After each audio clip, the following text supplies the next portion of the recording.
E começando a revisão dos capítulos 1 e 2 de Boruto Tubular Vortex, ou TBV para abreviar, uma nova serialização, um novo mangá começando do capítulo 1 dando continuidade à história de Boruto Naruto Next Generations. Pois bem, o capítulo começa com a Sarada já um pouco mais velha e com um visual diferente, algo que eu vou comentar melhor no final da revisão, confrontando o novo Hokage que, para surpresa de todos, é nada mais nada menos que o Shikamaru, acompanhado do Konohamaru como seu assistente ou braço direito. A Sarada até tenta dialogar com Shikamaru sobre a inocência do Boruto, tentando convencê-lo a tirar a ordem de execução e dar uma chance para que ele se explique, algo que aparentemente eles já discutiram várias vezes no passado, segundo a conversa entre eles. Porém, o Shikamaru se mantém firme em sua posição de não perdoá-lo, já que ele cruzou a linha matando o Hokage, sem falar que eles tinham que lidar com o Boruto seguindo as regras e a opinião pública, já que muitos o odiavam por sua traição. Eles não entenderiam, independente do que o Shikamaru dissesse. Sendo assim, o Shikamaru encerra a conversa e se mostra preocupado com as ações da Sarada, pois com toda essa insubordinação ela sempre seria uma Genin capaz de se tornar Hokage. Lembrando, para quem talvez esqueceu ou não saiba, apesar de ambos serem canons, anime e mangá seguem continuidades diferentes. Nem tudo que acontece no anime acontece no mangá e vice-versa. Aquele exame de Chunin onde a Sarada se torna Chunin no anime nunca aconteceu na continuidade do mangá, portanto, na continuidade do mangá faz todo sentido ela ainda ser uma Genin. No anime, certamente esse detalhe será mudado, ou vão dizer que ela foi rebaixada para Genin por conta da insubordinação. Eu não sei nem por que esse detalhe está causando tanto alarde no fandom, com alguns dizendo que essa é uma prova de que o anime é filler, como se já não houvesse várias diferenças entre anime e mangá ou elementos exclusivos do anime desde sempre. Não esqueçam que, por exemplo, o Urashiki não existe no mangá até o momento, assim como Jipa, Olga, ou que algo muito parecido com o que está acontecendo com a Sarada já aconteceu com Shikadai no contexto do anime, onde ele já era Chunin quando o Amado apareceu na vila e no mangá ele era apenas um Genin. Bom, nisso a Sarada pergunta se é porque ela é filha do Sasuke, um traidor como Boruto, mas o Shikamaru deixa claro que o problema é com ela não agindo como uma shinobi de Konoha. E aí temos uma resposta maravilhosa da Sarada dando uma bela patada no Shikamaru, lembrando ao Shikamaru que uma vez, o sétimo, trouxe seu pai de volta um criminoso e virou Hokage enquanto era Genin, o que também implica nela já ter descoberto sobre o passado do Sasuke nesse meio tempo, algo que aparentemente ela não sabia, ou pelo menos não sabia com muitos detalhes na parte 1, terminando dizendo que o sétimo era o seu exemplo e não ele. O que eu posso dizer, a Sarada simplesmente arrasou aqui.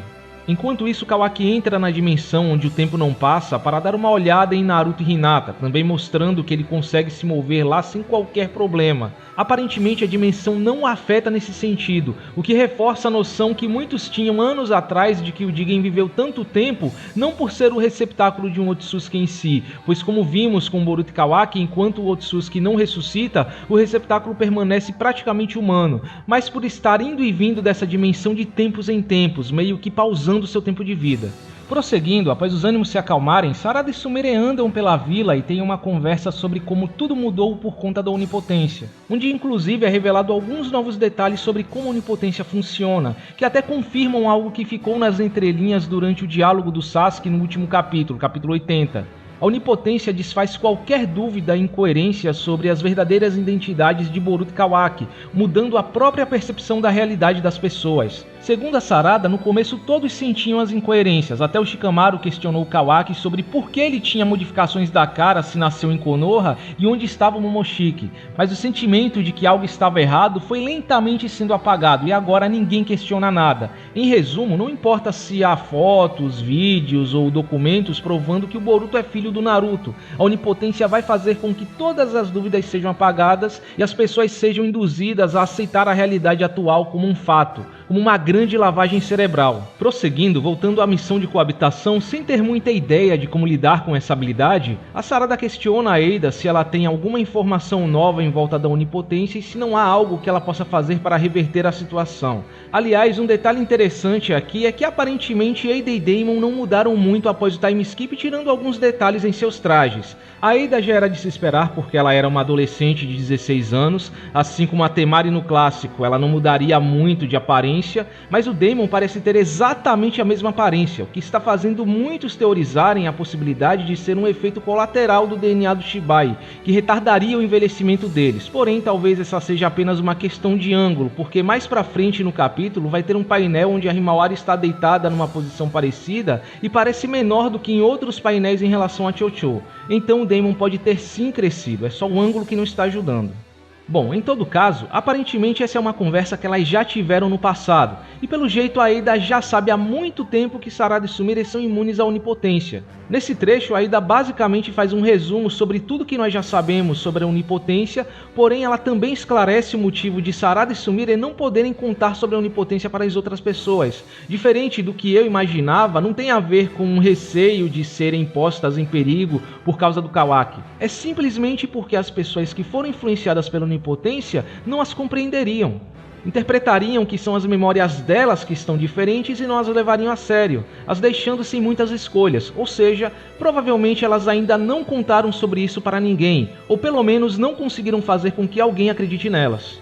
A Eida até sugere que sobreescrever as memórias seria o mais realista, mesmo que arriscado. Um detalhe que pode parecer pequeno, mas que é muito interessante e pode representar um aceno para que mais pedidos assim sejam feitos no futuro. Como eu já disse na revisão do capítulo 79, não duvido que aquela situação que vemos no capítulo 1, com o suposto fim da Era dos Ninjas, seja resultado de algum desejo do Kawaki, talvez desejando que os conceitos de chakra, ninjutsu e ninjas sejam esquecidos por todos. Mas enfim, em um determinado momento, a Eida questiona o motivo de Sarada e Sumire não serem afetadas pela onipotência, mesmo não sendo Otsutskis, e também se elas são imunes ao fascínio, ou charme na versão oficial da Manga Plus, o que deixa o clima tenso, fazendo Daemon as encarar de forma suspeita. A Sumire logo tenta desconversar e mais uma vez reafirma que elas estão sob o fascínio e que não existe ninguém que não seria escravo da Eida, e a Eida simplesmente só concorda depois de uma rápida pausa.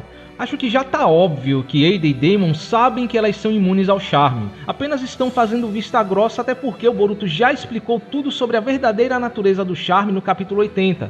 O charme e a onipotência são a mesma habilidade e a Eida sabe disso. Só elas e obviamente Konoha que ainda não sabem. A Sumire até tem uma teoria quanto a isso, como vimos no capítulo 80, mas ainda nada comprovado.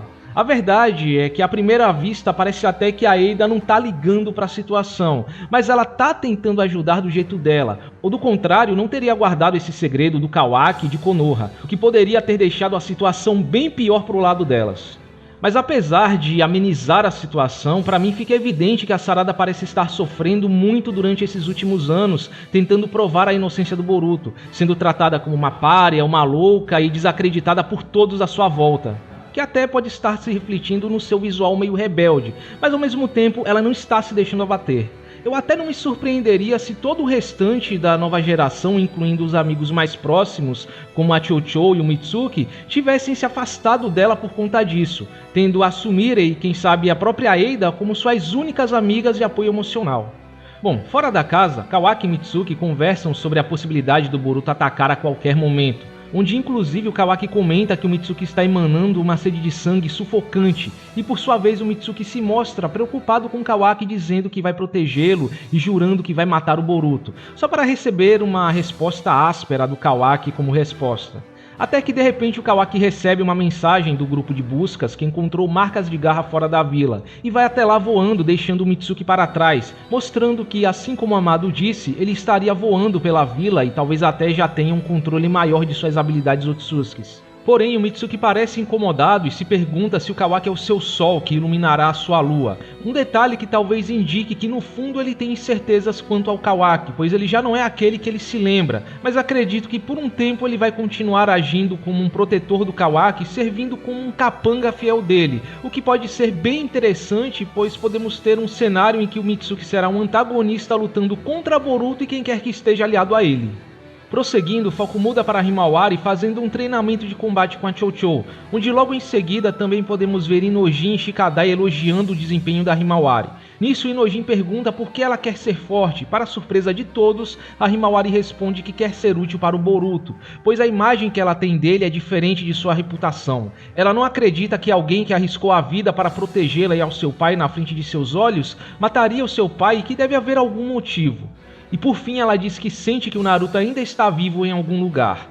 Bom, esse trecho pode estar gerando uma certa confusão, pois muitos estão interpretando que a Himawari é imune ao charme por ainda acreditar na inocência do Boruto e querer ajudá-lo, mas na realidade ela está claramente se referindo às ações do Kawaki. Se não houvesse essa troca de lugar entre Kawaki e Boruto, certamente ela estaria do lado do Kawaki do mesmo jeito, pois ela conviveu com ele, se dava bem com ele, foi mais próxima dele do que qualquer um de Konoha e assim como o Naruto, a Himawari é alguém gentil e que acredita na bondade das pessoas. Inclusive vemos um pouco disso no próprio arco dela no anime. Não é estranho que ela não sinta ódio do, entre aspas, Boruto e ainda tenha dúvidas das acusações contra ele, porém não duvido que haja um pouco de sentimento e intuição ajudando na escolha dela, pois ela sente que o seu pai ainda está vivo, o que implica em algo que a onipotência ainda não é capaz de manipular. E nesse caso a Himawari estaria seguindo os sentimentos inalteráveis em seu coração e não a razão, apesar de ainda ser afetada pela onipotência. Talvez por isso que o Mitsuki está em conflito sobre o Kawaki ser o seu sol, pois suas memórias dizem uma coisa, mas o seu coração diz outra. No final das contas, apesar da onipotência ser um poder que manipula as memórias, a força de vontade e as emoções ainda seria uma forma de se opor até certo ponto. Por exemplo, Sasuke vendo a Sarada despertando o Mangekyou Sharingan e escolhendo acreditar nela e proteger o Boruto. Um detalhe que conversaria muito bem com temas recorrentes em Naruto, os sentimentos, laços e como eles se conectam entre as pessoas. Um dos fundamentos do Ninshu. As suas memórias podem até ter mudado, mas os seus laços são inquebráveis. Bom, prosseguindo, enquanto isso, Kawaki está retirando as marcas de garra encontradas ao redor da vila, onde alguns ninjas randoms conversam e assumem que o motivo do Kodo ainda não ter atacado Konoha é porque ele estaria focando no Boruto. Até que o Kawaki acaba encontrando uma marca de garra em um deles, o que o deixa em alerta sobre a situação e informa ao Shikamaru. Aliás, um detalhe curioso aqui é que ele se refere ao Shikamaru como Shika-san, mostrando que talvez ele tenha uma certa proximidade com o Shikamaru em comparação ao que era no passado, onde ele desprezava o Shikamaru. Talvez uma encenação para se passar melhor pelo Boruto? Quem sabe? Mas eu acredito que talvez mentes ardilosas acabem pensando igual e se entendendo no final das contas. Afinal, o Shikamaru é o Hokage e faz o que precisa ser feito, assim como o próprio Kawaki. Bom, infelizmente o Kawaki não vai seguir o rumo de caçador de Otsutskis, viajando por várias dimensões atrás deles como eu e muitos esperávamos. Acho que seria um excelente plot para o personagem, mas nem tudo é como a gente espera e até é compreensível, pois parece que o foco dele está na defesa de Konoha junto ao Shikamaru, e ainda não está muito claro se ele consegue usar ninjutsu de tempo e espaço com perfeição, já que ele não foi atrás do Kodo. Se ele pudesse, provavelmente iria. Mas enfim, chegando ao final do capítulo, em um determinado momento, as sujeiras de garra ou tsumeakas do Kodo começam a aparecer dentro da vila, causando um caos. Kawaki e Sarada, em lugares diferentes, enfrentam alguns deles ajudando na evacuação dos civis, até que o Kodo pessoalmente aparece na frente da Sarada falando que está ali pelo Boruto, e aqui a Sarada revela que já se passaram 3 anos desde que o Boruto partiu. Porém, o Kodo esclarece que na realidade já cansou de procurá-lo e estava tentando atraí-lo atacando Konoha e seus antigos companheiros, começando pela Sarada. Ele até mesmo debocha esperando que ela grite bem alto para chamá-lo. Até que o Boruto faz uma entrada épica, meio que do nada pisando na cara do Kodo e dizendo que por ele ter essas ideias nojentas que as garotas o acham estranho. Quase uma alfinetada em relação à situação entre ele e a Eida. Mas um detalhe aqui que talvez tenha passado despercebido é que aparentemente o deboche do Kodo com a Sarada, esperando que ela grite, pode ter uma conotação sexual. Pelo menos segundo o que é dito por alguns japoneses nativos, o Kodo teria sido extremamente desrespeitoso com a Sarada, o que justifica a fala do Boruto, até mudando um pouco o contexto dela e tornando o Kodo um vilão com um ar bem mais detestável e degenerado do que antes. Uma boa camada para o vilão. E por fim o capítulo termina com a divisão de barreira percebendo que o Boruto apareceu e Boruto, Kodo e Kawaki preparados para uma batalha de 3 vias. Agora, indo ao capítulo 2, dando continuidade a esse confronto entre Boruto e Kodo, eles têm um diálogo onde o Boruto avisa ao Kodo que ele deve tirar os seus tsumeakas da vila enquanto pode, prometendo que vai poupar a sua vida, mas o Kodo por sua vez encara isso como apenas um blefe, já que o Boruto aparentemente fugiu dele há 2 anos atrás sem poder fazer nada, mas mesmo assim o Boruto ameaça dizendo que ele deve fazer isso ou do contrário não será apenas o olho esquerdo que ele perderá, confirmando que de fato essa cicatriz no Kodo foi feita na última vez que eles se enfrentaram. Só não fica muito claro se foi feita pelo Boruto ou pelo Sasuke, mas esse é um assunto para as considerações finais. Vendo tudo isso, apreensiva com a forma como Boruto está agindo, a Sarada pergunta se está tudo bem com ele, mas o Boruto pede para que ela continue ajudando na evacuação dos civis enquanto ele cuida do Kodo, prometendo que eles vão conversar depois, mas primeiro ela deve sobreviver.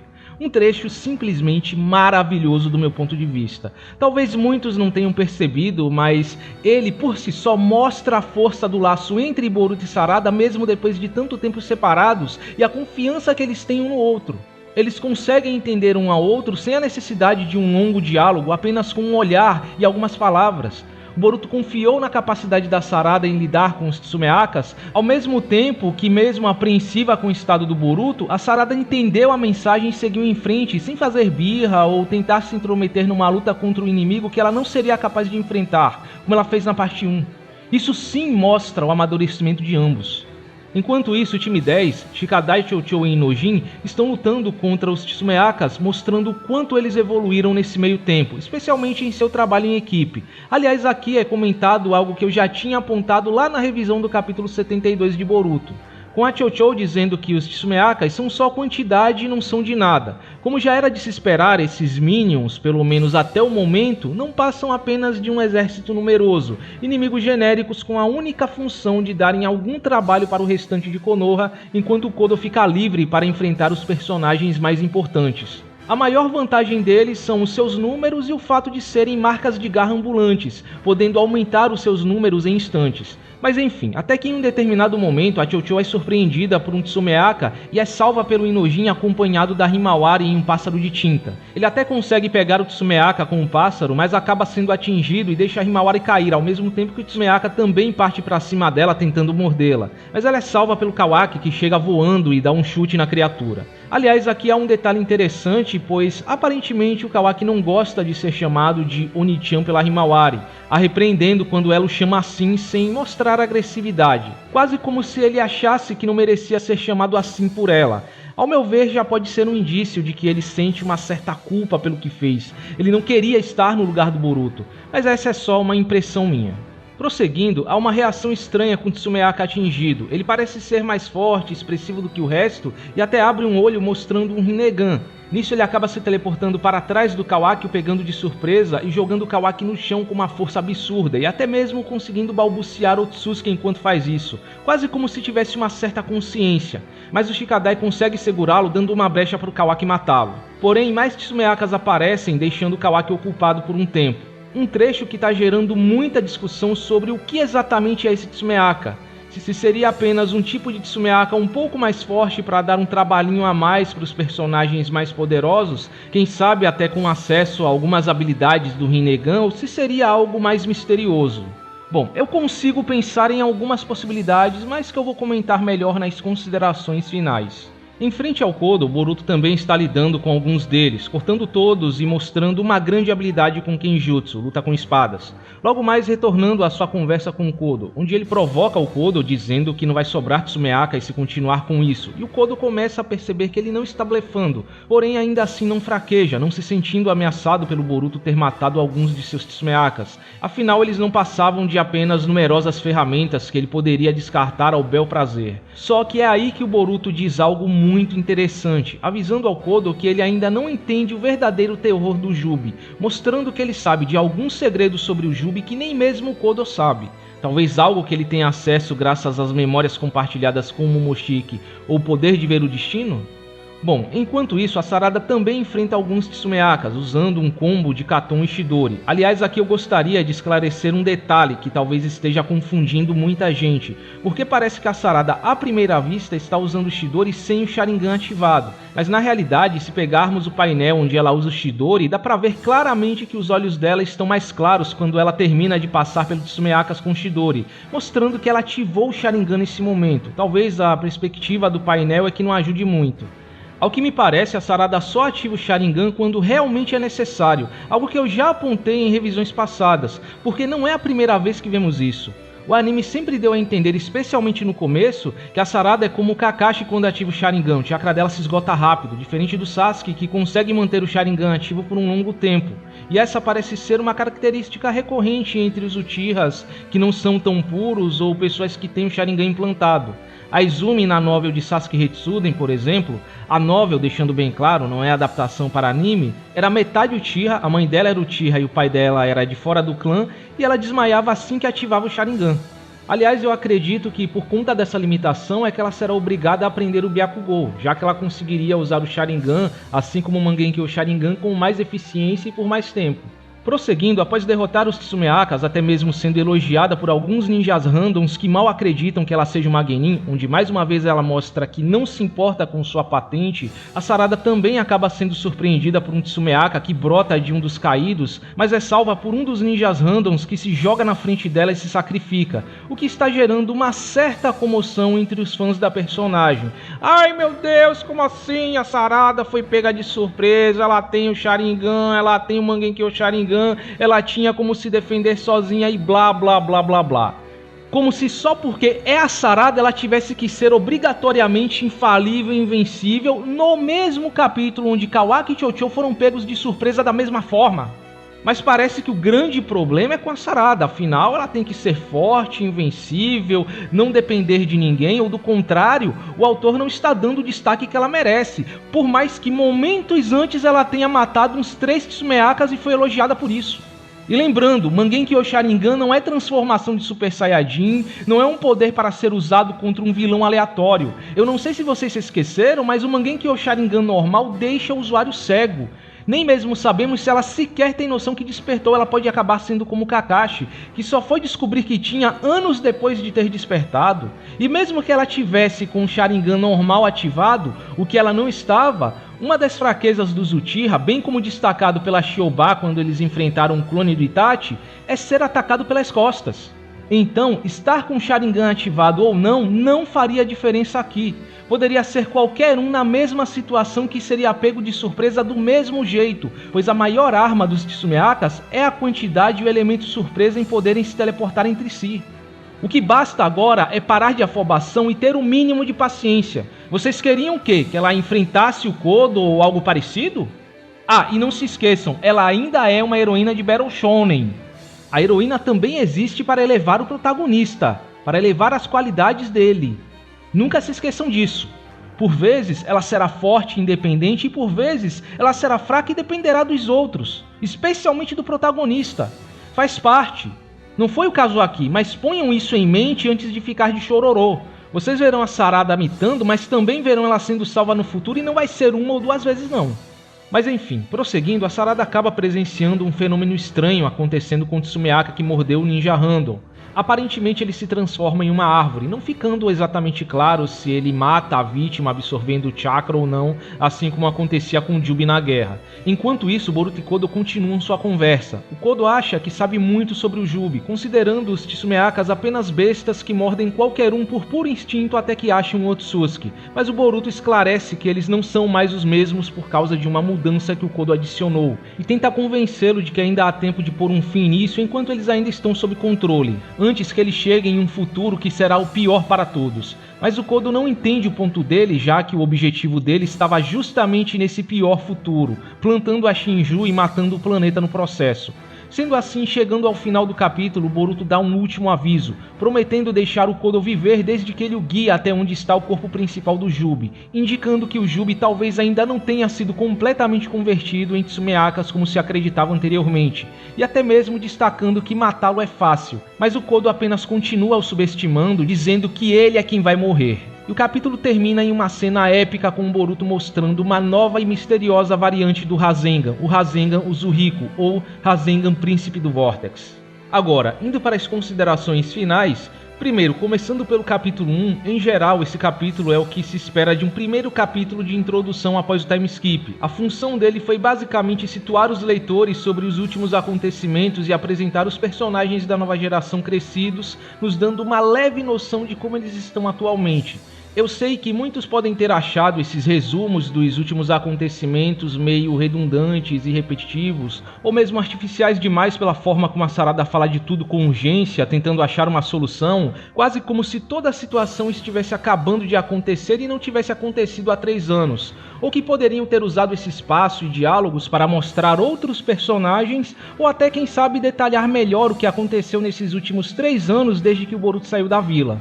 Normalmente isso seria algo que eu mesmo criticaria, mas se tratando de um recomeço para a obra, recomeçando do capítulo 1, eu acho justo que situem os leitores sobre os últimos acontecimentos. Isso é feito para que o leitor de primeira viagem, aquele que não leu a parte 1 de Boruto, entenda por cima o que aconteceu na parte 1 e levou a essa situação, até incentivando que ele vá atrás da obra anterior para entender tudo o que está acontecendo com mais detalhes. Acho que talvez a maior novidade aqui foi realmente a escolha do Shikamaru como Hokage, que pegou todo mundo de surpresa. Uma escolha que causou muita controvérsia no fandom, pois todos esperavam que o Kakashi fosse a escolha mais lógica retornando ao posto de Hokage. Confesso que até eu fiquei chateado em negação no começo, mas depois de pensar e refletir um pouco, analisando com o pé no chão, sem levar gostos pessoais e apego emocional em consideração, talvez o Shikamaru tenha sido a escolha mais racional e técnica possível, visto a situação atual da vila e o fato de que nos últimos capítulos ele agiu mais como Hokage, tomando a dianteira da situação do que o próprio Naruto. Além disso, ele foi assistente de 2 Hokages e é casado com a irmã do Kazekage, tendo uma forte conexão com outro aliado importante de Konoha. Talvez ele não seja o Hokage que Konoha merece, mas é o Hokage que Konoha precisa. Alguém pragmático como Shikamaru pode ser o que Konoha precisa para lidar com as atuais ameaças, afinal nem tudo se resolve com um discurso no jutsu. E pode ser muito interessante para o enredo como um todo. Não é de hoje que vemos que o Shikamaru pode tomar decisões difíceis que o Naruto nunca teria culhões para tomar, e nem sempre é tão bonzinho quanto parece. No Shippuden é ele quem sugere que os Konoha 11 devem matar o Sasuke o quanto antes para evitar conflitos futuros contra as outras vilas, indo contra a vontade do Naruto. No arco do incidente fantasma no anime de Boruto, ele queria punir a Sumire como uma adulta, sendo barrado por Naruto e Sai. Há uma situação na novel Shikamaru Shinden, onde em uma reunião dos Kages quase acontece uma cisão entre a Aliança Ninja. Ele prende todos os Kages no Kagemani e chega quase a enforcar Kurotsuchi Chojuro. E sendo o Shikamaru em particular também ajuda o enredo atual, pois o Shikamaru nunca foi muito com a cara do Sasuke, diferente do Kakashi que certamente ficaria do lado do seu aluno até o fim, acreditando que ele teve um bom motivo para atrair Konoha novamente. O Shikamaru é irredutível quanto ao Sasuke e não cederia aos apelos da Sarada ou mesmo da Sakura. Claro, tenho minhas dúvidas se o mangá terá espaço para se focar na gestão do Shikamaru como Hokage, ou se ele lideraria Konoha com mão de ferro, já que o Konohamaru é o seu conselheiro e deve estar ali para barrar qualquer excesso. Mas seria interessante ver ele liderando Konoha, por vezes com decisões extremistas, e como as outras vilas estão lidando com isso, já que o Naruto era o alicerce da Aliança Ninja, aquele que mantinha a aliança unida, mas de qualquer forma talvez sejam questões que serão deixadas para o anime se aprofundar. Bom, então é isso. Finalizando a primeira parte da revisão, link para a segunda parte estará na tela e na descrição do vídeo. Nos vemos lá.